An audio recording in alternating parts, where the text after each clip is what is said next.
ఈ నెల 29వ తేదీ గురు పౌర్ణమి. ఎంతో విశేషమైన రోజు ఇది. మరి ఇంతటి విశేషమైన రోజు మీకు కుక్క కనిపిస్తే ఈ ఒక్కటి పెట్టండి చాలు. దరిద్రం తొలగిపోతుంది, కష్టాలు తొలగిపోతాయి, ధనాదాయం పెరుగుతుంది, లక్ష్మీ కటాక్షం కలుగుతుంది.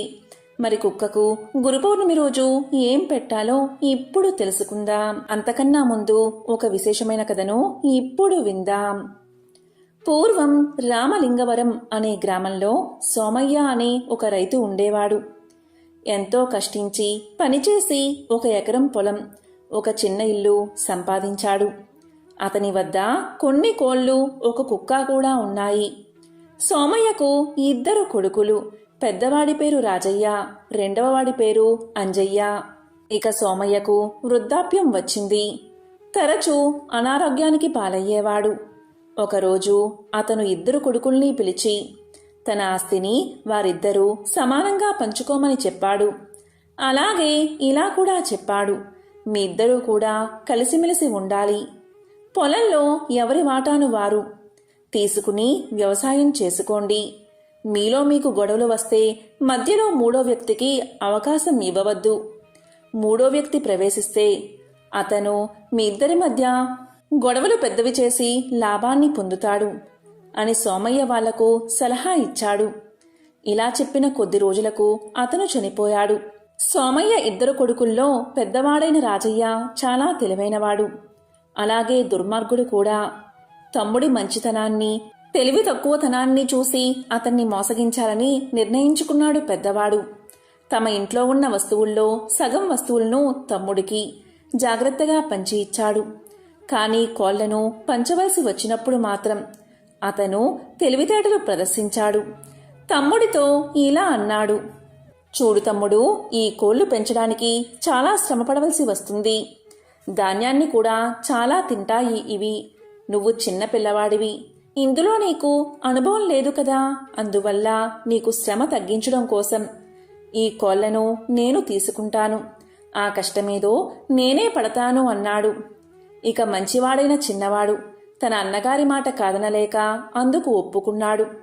మళ్లీ పెద్దవాడు ఇలా అన్నాడు, తమ్ముడు, కోళ్లు నేను తీసుకున్నాను కాబట్టి ఇక కుక్కను నువ్వు తీసుకో అన్నాడు. అలా వాటాలు వేసుకుని అన్నదమ్ములిద్దరూ కోళ్లను కుక్కను పెంచసాగారు. ఇలా కొన్నాళ్లు గడిచాయి. తన వాటాకు వచ్చిన కోళ్ల వల్ల పెద్దవాడు సంపాదన పరుడయ్యాడు. కోళ్లను అమ్మి సొమ్ము చేసుకోసాగాడు. ఇక చిన్నవాడు మాత్రం ఎటువంటి ఆదాయం రాక అవస్థలు పడసాగాడు. అతనికి కుక్క అదనపు భారం అయినది. దానికి రోజు తిండి పెట్టవలసి వస్తుంది. దాంతో అంజయ్య విచారంగా ఉండేవాడు. ఒక రోజున అంజయ్యకు మెరుపు మెరిసినట్లు ఒక ఆలోచన వచ్చింది. కుక్క వల్ల అతను లాభం పొందాలి అనుకున్నాడు. కొంతకాలం పాటు ఆ కుక్కకు వేటాడంలో తర్పీదు ఇచ్చాడు. ఒకరోజు కుక్కతో పాటు అడవికి వెళ్లాడు అంజయ్య. కుక్క అంజయ్య శ్రమపడి జంతువులను చంపి దానిని పట్నానికి తీసుకువెళ్లి అంజయ్య అమ్మడం మొదలుపెట్టాడు. అందువల్ల అతనికి కొంత డబ్బు వచ్చింది. అతను రోజూ కూడా కుక్కను తీసుకుని అడవికి వెళ్లి వేటాడి వచ్చిన మాంసాన్ని పట్నంలో అమ్మి డబ్బు సంపాదించసాగాడు. తమ్ముడు డబ్బు సంపాదించడం, సుఖంగా ఉండడం చూసిన పెద్దవాడిలో అసూయ కలిగింది. ఎలాగైనా ఆ కుక్కను చంపాలి అనుకున్నాడు. అందుకు తగిన అదును కోసం ఎదురుచూడసాగాడు. ఒకరోజు సాయంత్రం చిన్నవాడు పనిమీద పట్నానికి వెళ్లాడు. ఇదే మంచి సమయం అనుకుని పెద్దవాడు అన్నం కూరతో కలిపి దాంట్లో విషాన్ని చల్లాడు. అన్నాన్ని కుక్క ముందు పెట్టి పొలం వెళ్లిపోయాడు. కుక్క అన్నం ముందుకు వచ్చి వాసన చూసింది. దాన్నించి వస్తున్న వాసన దానికి సహించలేదు. అందుచేత ఆ అన్నాన్ని తినడం మానేసి అన్నం మెతుకులను కాళ్లతో అటూ ఇటూ చిమ్మేసింది. ఇక రాజయ్య కోళ్లు అటూ ఇటూ తిరుగుతూ చిమ్మిన అన్నం మెతుకులను పూర్తిగా తినేశాయి. అన్నంతో పాటు పొట్టలోకి విషం కూడా వెళ్లిపోయింది. తర్వాత కోళ్లు తమ గూటికి వెళ్లిపోయాయి. ఇక తెల్లవారింది. రాజయ్య నిద్రలేచాడు. అప్పటికే తాను పెట్టిన విషంతో కుక్క చచ్చిపడి ఉంటుందని అనుకున్నాడు. కుక్క శవం కోసం ఇంటి చుట్టుపక్కల వెతకడం మొదలుపెట్టాడు. అతనికి హఠాత్తుగా అతని తమ్ముడు అంజయ్య కుక్క యథాప్రకారం అడవికి వెళ్తూ కనిపించారు. కుక్క బతికి ఉండడం చూసి అతను ఎంతగానో ఆశ్చర్యపోయాడు. తర్వాత రాజయ్య కోళ్ల గూటి వద్దకు వెళ్ళాడు. ఆ గూటిలో కోళ్లన్నీ చచ్చిపడి ఉన్నాయి. అది చూసిన రాజయ్యకు మతిపోయింది. చాలా ఏడుపు వచ్చింది. తాను కుక్కను చంపడానికి పెట్టిన విషం తన కోళ్లన్నీ తిని చనిపోయాయని అతను గ్రహించాడు. తాను తీసుకున్న గోతిలో తానే పడినందుకు ఎంతో కుంగిపోయాడు. అప్పుడు చిన్నవాడు అన్నను ఓదార్చాడు. ఆ తర్వాత పెద్దవాడు తన స్వార్థబుద్ధి మానుకుని తమ్ముడితో ప్రేమగా ఉండసాగాడు. కాబట్టి ఇతరులకు అపకారం చెయ్యాలని చూస్తే మనకే చెడు జరుగుతుంది అనే నీతిని ఈ కథ ద్వారా మనం తెలుసుకోవచ్చు. ఇక వీడియోలోకి వెళ్తే కాలభైరవుడి యొక్క వాహనం కుక్క. కుక్కలకు భవిష్యత్తును గ్రహించే శక్తి ఉంటుందని హిందూ శాస్త్రాలు అలాగే సైన్స్ కూడా చెప్తుంది. కుక్కలకు ఐపవర్ చాలా ఎక్కువ. ప్రకృతి వైపరీత్యాలను అంచనా వేయడంలో మనుషుల కంటే జంతువులు పక్షులే ముందుంటాయి. కుక్కకు ఏదైనా ఆహారం పెట్టినప్పుడు ఆహారం తిన్న కుక్క కాలితో కుడివైపు భాగాన్ని తడిమితే మనకు శుభం కలుగుతుంది, అలాగే ఎడమవైపు భాగాన్ని తడిమితే అశుభం సంభవిస్తుందని సూచన. అదేవిధంగా కుక్క కలలో కనిపిస్తే కొత్త వ్యక్తులు ప్రాణ స్నేహితులుగా మారే అవకాశముంది. కుక్క కల్లో కనిపించి అరిచినట్లు కలవచ్చినా లేదా మొరుగుతున్నట్లుగా వచ్చినా కూడా అది త్వరలోనే మీకు ఉన్న మిత్రులు శత్రువులుగా మారతారని సంకేతం. ఆహారాన్ని నోట్లో పెట్టుకుని ఉన్న కుక్క ఎదురుగా వస్తే మీరు అనుకున్న పనుల్లో విజయం సాధిస్తారని అర్థం. కానీ కుక్క నోట్లో మాంసం ముక్క పెట్టుకుని ఎదురు వస్తే ప్రాణహాని ఉంటుందని శాస్త్రాలు చెబుతున్నాయి. ఇక మనం పని మీద బయటకు వెళ్లేటప్పుడు నీటిలో తడిచిన కుక్క మన ముందుకు వచ్చి విదిలించుకుంటే వెళ్ళిన చోట చోర భయం ఉంటుందని సంకేతం. ఒకవేళ కుక్క వేరొకరి చెప్పులను మన ఇంటి ముందు పడేసినా లేదా మన చెప్పులను వేరే ఇంటిలో పడేసినా దొంగలు పడతారని సంకేతం. అదేవిధంగా చక్కగా ముగ్గు పెట్టి ఉన్న వాకిలి ముందు కుక్క నిలబడి పదే పదే అరుస్తూ ఉంటే ఆ ఇంట్లోకి లక్ష్మీదేవి ఆగమనం జరగబోతుందని సంకేతం. ఇక అర్ధరాత్రి కుక్క ఇంటి ముందు నిలబడి ఏడుస్తూ అరుస్తూ ఉంటే ఆ ఇంట్లో వారికి లేదా ఆ వీధిలో ఎవరికైనా విపరీతమైన అనారోగ్యం వస్తుందని సంకేతం. ప్రాణహాని కలుగుతుందని అర్థం. ఈ విధంగా అర్ధరాత్రి సమయంలో కుక్క ఏడ్చినప్పుడు భయపడకుండా రామరక్ష స్తోత్రాన్ని పఠిస్తే అనారోగ్య సమస్యలు మృత్యుదోషాలు దరిచేరవని శాస్త్రాలు చెబుతున్నాయి. కాలభైరవుడికి అలాగే శని భగవానుడికి చాలా ప్రీతిపాత్రమైన జంతువు కుక్క. కాబట్టి ఈ గురు పౌర్ణమి రోజు శనిదేవుడికి ఎంతో ప్రీతికరమైన కుక్కకు చపాతీలు పెట్టండి లేదా ఏదైనా ఆహారాన్ని కొంచెం తినిపించండి. ఇలా చేస్తే శనిదేవుడి యొక్క అనుగ్రహం మీకు లభిస్తుంది, సకల శుభాలు కలుగుతాయి.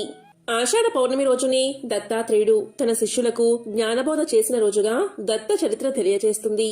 మన తెలుగు నెలల్లో ఆషాఢ మాసానికి ఒక ప్రత్యేక ప్రాధాన్యత ఉంది. పూర్వాషాఢ నక్షత్రంతో కూడిన పౌర్ణమి ఉన్న నెల ఈ ఆషాఢ మాసం. ఇది తెలుగు సంవత్సరంలో 4వ మాసం.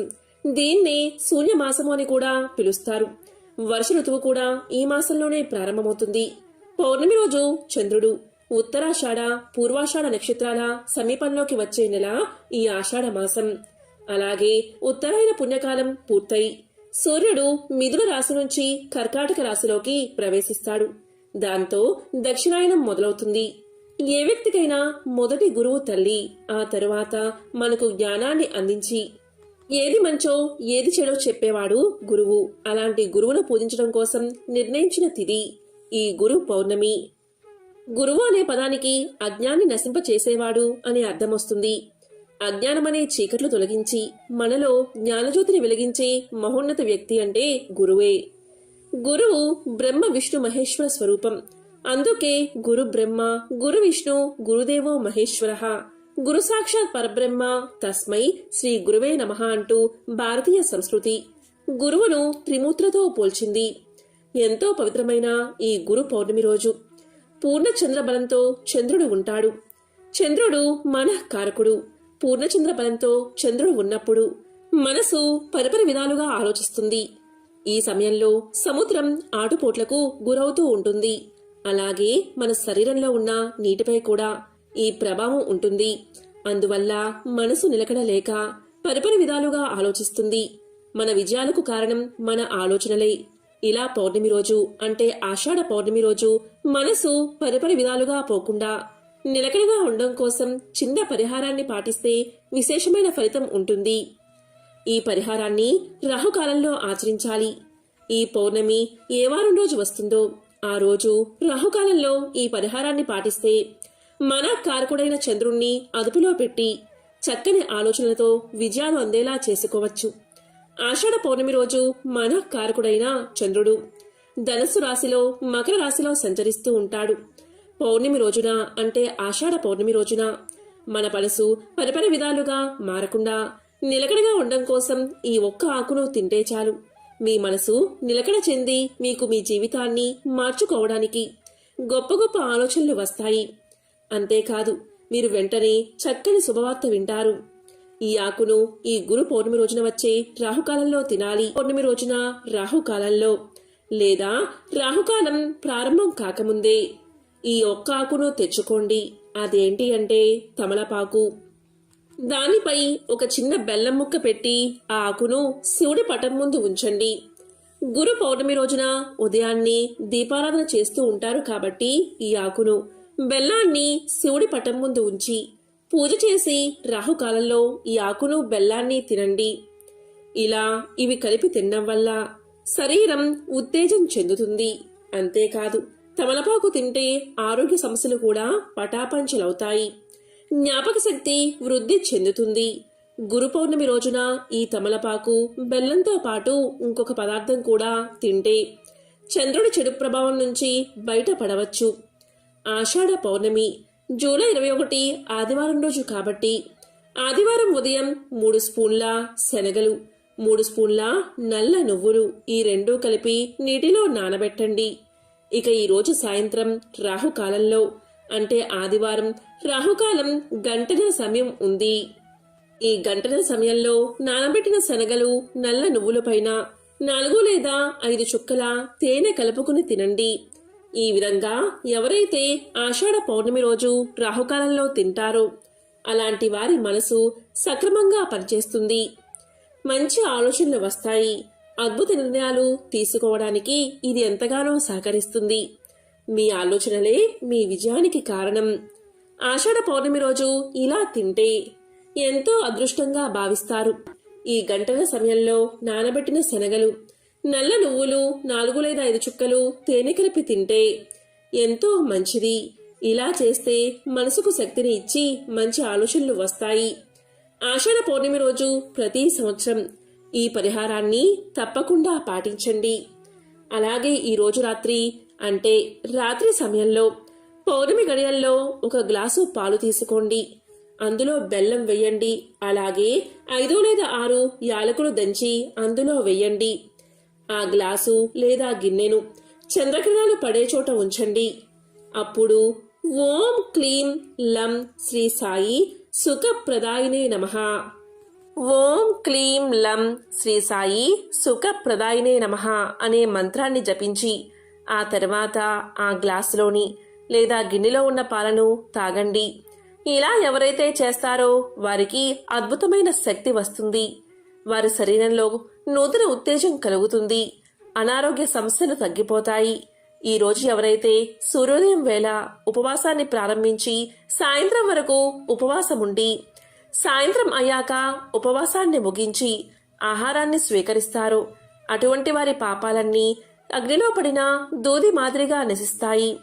1,000,000 జన్మల పుణ్యం కలుగుతుంది.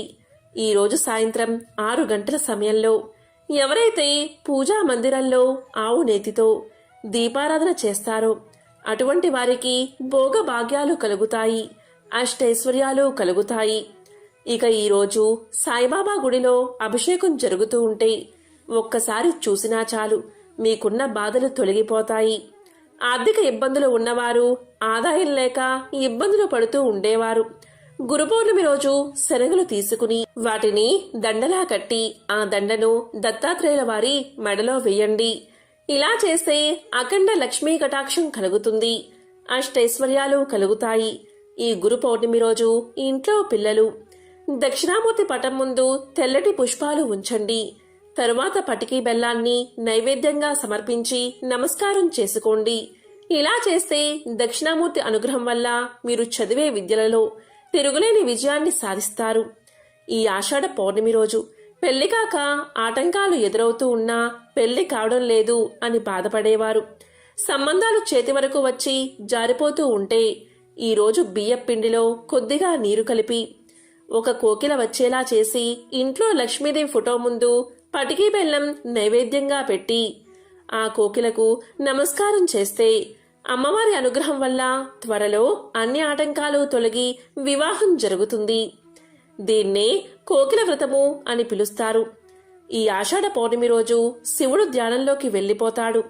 శివుడు ధ్యానంలో ఉన్నటువంటి ఫోటోనో లేదా చిన్న విగ్రహాన్నో మీ పూజా మందిరంలో ఉంచి తెల్లని పుష్పాలతో పూజించండి. ఇలా చేస్తే చాలు ఆ మహాశివుడి సంపూర్ణ అనుగ్రహం మీకు లభిస్తుంది. అంతేకాదు ఈ రోజు అంటే గురు పౌర్ణమి రోజు తప్పకుండా ఈ పనులను ఆచరించాలి.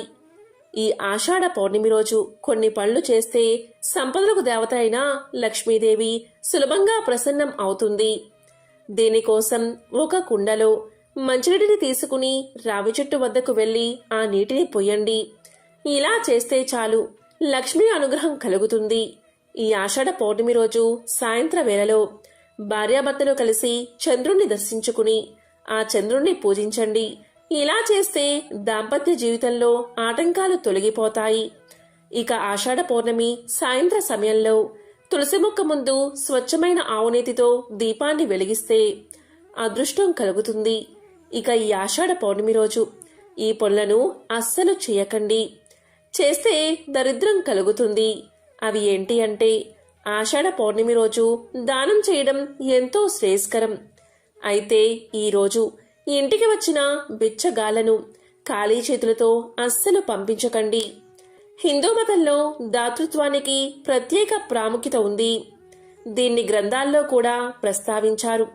ఈ రోజుల్లో పేదలకు లేదా అవసరం ఉన్నవారికి వస్తువులను దానం చేస్తే చాలు మీకు రెట్టింపు పుణ్యం కలుగుతుంది. ఈ రోజు ఇంటికి వచ్చే వ్యక్తికి ఏదైనా చిన్నదైనా దానం చెయ్యండి. ఈ ఆషాఢ పౌర్ణమి రోజున వృద్ధులను లేదా స్త్రీలను పొరపాటున కూడా అవమానించకండి. వాస్తవానికి గురు పౌర్ణమి పెద్దలను గౌరవించాలని మీకు బోధిస్తుంది. ఈ రోజు పెద్దలను అవమానించే వైఖరి మీకు ఉంటే సాధారణ జీవితంలో ఈ చర్యలు హానికరాన్ని కలిగిస్తాయి. కాబట్టి ఎంతో పవిత్రమైన ఈ గురు పౌర్ణమి రోజు ఇటువంటి విధి విధానాలు పాటించి ఆ త్రిమూర్తుల అనుగ్రహాన్ని పొందండి. ఓం నమః శివాయ. ఓం నమో నారాయణాయ.